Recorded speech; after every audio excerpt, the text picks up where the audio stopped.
Hello my dear students, welcome to my YouTube channel love in equation. আজকের আমরা শিখবো আরেকটা নতুন টপিক, ত্রিকোণমিতি। ত্রিকোণমিতি কাদের জন্য? ক্লাস 10 এবং কম্পিটিটিভ এক্সামে যাদের ত্রিকোণমিতি ভীষণ ভীতি আছে তার জন্য শুধুমাত্র কম্পিটিটিভের এবং ক্লাস 10-এর জন্য একটা ত্রিকোণমিতি ক্লাস দিচ্ছি। দেখো, ত্রিকোণমিতি মানে কি? ত্রিকোণ, ত্রি মানে তিনটে, কোণ মানে কোণ, মিতি মানে পরিমাপ। তিনটে কোণ নিয়ে পরিমাপ যে চ্যাপ্টারে করা হয় সেটাকে বলা হয় ত্রিকোণমিতি। তাহলে ত্রিকোণমিতির যে কাজগুলো করা হয় সেগুলো সব ত্রিভুজের ওপরে করা হবে। কিন্তু ত্রিভুজ বলতে কোন ত্রিভুজকে? পার্টিকুলার একটা ত্রিভুজের ওপর ত্রিকোণমিতিকে অ্যাপ্লাই করা হয় বা ত্রিকোণমিতির সূত্রগুলো প্রয়োগ করা হয়। কোন ত্রিভুজের ওপরে? শুধুমাত্র সমকোণী ত্রিভুজ। সমকোণী ত্রিভুজ কাকে বলে? যা মানে যে ত্রিভুজের একটা কোণ 90 ডিগ্রি তাকে সমকোণী ত্রিভুজ বলা হয়। কেন ত্রিকোণমিতির সমস্ত কাজগুলো সমকোণী ত্রিভুজের ওপর করা হয়? কারণ একমাত্র সমকোণী ত্রিভুজের ক্ষেত্রে আমি অতিভুজটাকে পাবো। মানে তুমি চিত্রে দেখো, এখানে একদম সবগুলো আমি ছবি তৈরি করে রেখেছি। এই ছবিতে তোমরা দেখতে পাচ্ছ এখানে এটা একটা সমকোণী ত্রিভুজ যার একটা কোণ 90 ডিগ্রি এবং তার বিপরীত বাহুটাকে বলা হয় অতিভুজ। এবারে তুমি যে কোণের সাপেক্ষে যদি এটাকে থিটা ধরো তাহলে এর বিপরীত বাহুটাকে লম্ব বলা হয়, আর যেটা পড়ে আছে সেটা ভূমি বলা হয়। একইভাবে তুমি যদি এটাকে থিটা ধরতে তাহলে এর বিপরীত বাহুটাকে এটাকে লম্ব হতো, তখন এটা ভূমি। কিন্তু দেখো অতিভুজটা কিন্তু একটা ত্রিভুজের ক্ষেত্রে ফিক্সড, ঠিক আছে? শুধুমাত্র অতিভুজ পাই না অন্য ত্রিভুজে বলে তাই আমি ত্রিকোণমিতি অন্য কোনো ত্রিভুজের ওপর অ্যাপ্লাই করতে পারি না, ঠিক আছে? এবার চলে এসো, আমাদের কি শিখতে হয়? Sine theta. Sine theta, cos theta, tan theta. Sine theta মানে লতি, কস থিটা মানে ভূতি, আর ট্যান থিটা মানে লঘু। Sine theta, cos theta, tan theta, লতি, ভূতি, লঘু। লতি মানে লম্ব বাই অতিভুজ, ভূতি মানে ভূমি বাই অতিভুজ, লঘু মানে লম্ব বাই ভূমি।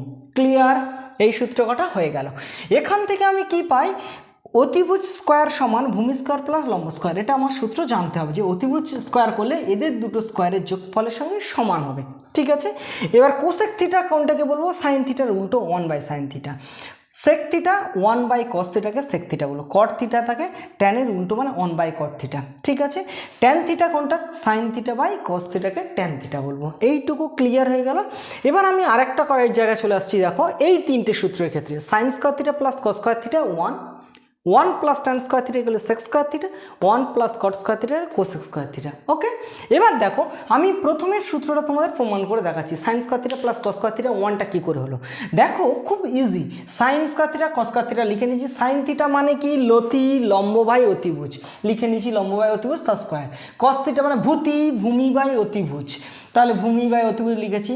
তাহলে এটা লম্ব স্কোয়ার বাই অতিভুজ স্কোয়ার, ভূমি স্কোয়ার প্লাস অতিভুজ স্কোয়ার। দুজনার তলায় একই, মানে লসাগু অতিভুজ স্কোয়ার এসে গেল, লম্ব স্কোয়ার প্লাস ভূমি স্কোয়ার। আমরা লম্ব স্কোয়ার প্লাস ভূমি স্কোয়ার মানে এখানেই দেখেছি ভূমি স্কোয়ার প্লাস লম্ব স্কোয়ার মানে অতিভুজ স্কোয়ার। তাহলে অতিভুজ স্কোয়ার এখানে বসিয়ে দিলাম, অতিভুজ অতিভুজ কেটে গেলে 1। তাহলে দেখো প্রথমের প্রমাণটা যেভাবে এসেছে পরের দুটো কিন্তু সিমিলার ম্যানারে আমরা প্রমাণ করতে পারি, ঠিক আছে? এবার চলে এসো 4 নম্বর প্রমাণে। 4 নম্বর এগুলোকে বলে 4, 5, 6। এটা পূরক কোণের সূত্র। মানে যে দুটো কোণের সমষ্টি 90 ডিগ্রি তাকে আমরা মানে সেই দুটো কোণকে পরস্পরের পূরক কোণ বলা হয়। এবারে সাইন 90 ডিগ্রি মাইনাস থিটা মানে কস থিটা, কস 90 degree minus theta sine theta. মানে এখান থেকে একটা মুখস্থ করলে তোমার দুটো হয়ে যাবে। এখান থেকে দেখ সিমিলার ম্যানারে ট্যান থিটাটা মুখস্থ করলে কটে যাবে, কটটা টেনে যাবে, তাহলে একটা করলে দুটো হয়ে যাবে।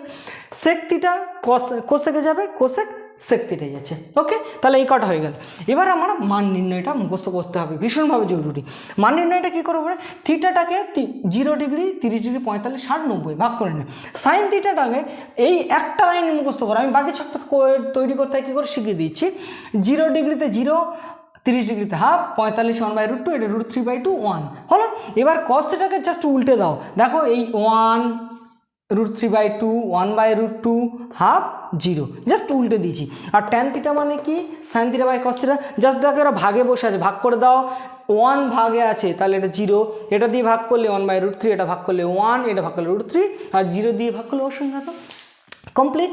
আমার ত্রিকোণমিতি যারা ক্লাস 10 এবং কম্পিটিটিভ এক্সামের জন্য ভীষণ দুর্বল আছো তারা শুধু জাস্ট এই একটা পেজ মুখস্থ করে রেখো, তাহলে দেখবে তোমার ত্রিকোণমিতির কোনো অসুবিধা নেই, যে কোনো ধরনের অঙ্কে তুমি করতে পারবে। এবং এর পরের ভিডিওতে আমি কিছু ম্যাথস তোমাদের করে দেখাবো শর্টকাট টেকনিকে, ঠিক আছে?